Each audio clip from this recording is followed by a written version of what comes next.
Good morning, Legacy Bears. Happy Earth Day. Today we are going to be making an aluminum foil print.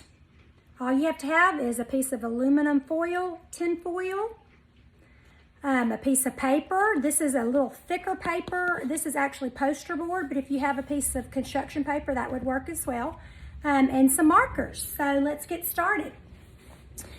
The first thing I wanted to show you was a picture of the earth. And so you might, before you start, you might want to Google and pull up a picture of the earth. If you wanted to be very distinct and consistent, you could look and see where the continents are and try to place the colors the same when we get ready to do it. When I did mine, I did not look at that. I just used the colors of the earth, which would be the blue for the ocean, the green for the land. I used two different color blues. So you will need markers, of course, a blue and a green.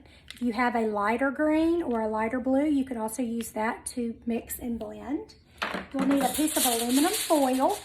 If you did the aluminum foil print the last lesson I did, then you will be ready for this, okay? If not, you'll be fine too. So we're taking a piece of aluminum foil, and the first thing we're going to do, all of our drawing is going to be on the aluminum foil. After we get our earth drawn on the aluminum foil, then we will take a bottle, a spray bottle that's just got a little bit of water in it, and we will spritz just a few drops of water onto the foil. Then we will take our white construction paper, cardstock, and then we will put it on top of here, rub to transfer, and then we will transfer the aluminum foil print onto the paper. Then we will cut it out in the shape of a circle like the earth, and then I used some red scrapbook paper that I used to make the heart for the earth, for the heart to go on earth to show my love for the earth. All right, so first step, taking your aluminum foil, I'm going to start with my blue.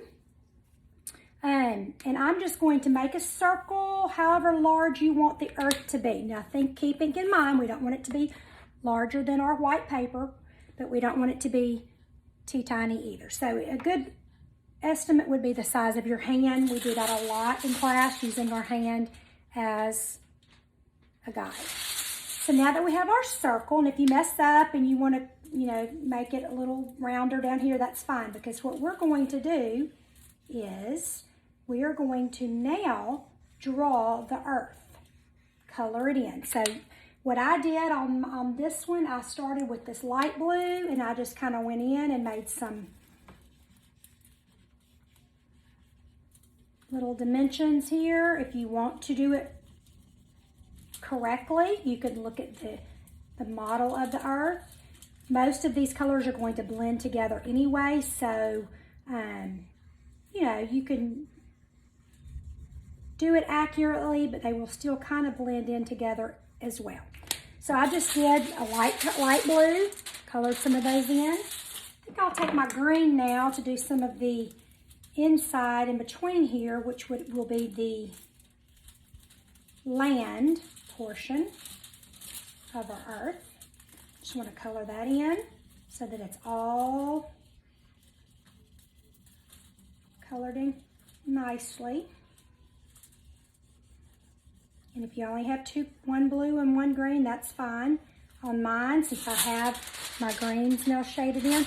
Now what I'm going to do is I'm going to take, if I had a different blue or a different green, at this point I would just kind of go in and add, some of the darker color around, so that when it blends in, that we'll still have some of those shades, darker and lighter. And you can actually color over the green if you want to blend it around here. I could go around and trace the outside of my circle in the dark, however you want to do it. And remember, you can always pause the video if you need to. So now I have my entire circle earth colored in.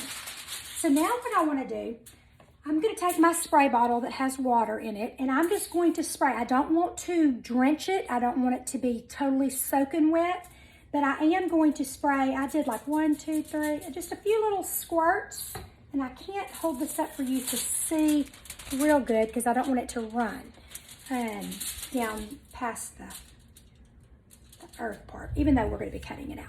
Now what I'll do is I'll take my construction paper or my tag board cardstock. You can use white copy paper. You just don't need to put as much water on the foil if you use regular paper because it's thin. Take your paper and place it on top of there, and you're just going to rub, pat it, and then that transfers it from the aluminum foil to your paper. So now my paper, the aluminum foil, we're through with that, okay? You can reuse it if you want to do another one. Then my paper will look like this. No worries if it gets outside here because you're going to be cutting it out in the shape of a circle, okay? You can wait for it to dry, or if you've done it on a piece of tag board like I have, you actually can immediately begin cutting it out. And I'm not cutting it all of the white off. I'm just trying to keep it in a nice circle here. If I had to cut a little bit of that running part off, that is fine as well. Okay, there's my earth, and you can see where the colors mixed and blend together, the green, and then you have the light blue and the dark blue mixed together. And the last thing you can do is if you want to add, I've saw someone add the words earth, they cut them out. They wrote with Sharpie, anything like that you'd want to do. I just cut a little heart out of stationery, or this actually has, it's two-sided, and I would just glue that in the middle. Whoop. We lost our phone. Glue that in the middle and have my earth completed. All right, boys and girls. Y'all get busy. Let me see what you can come up with. See you later.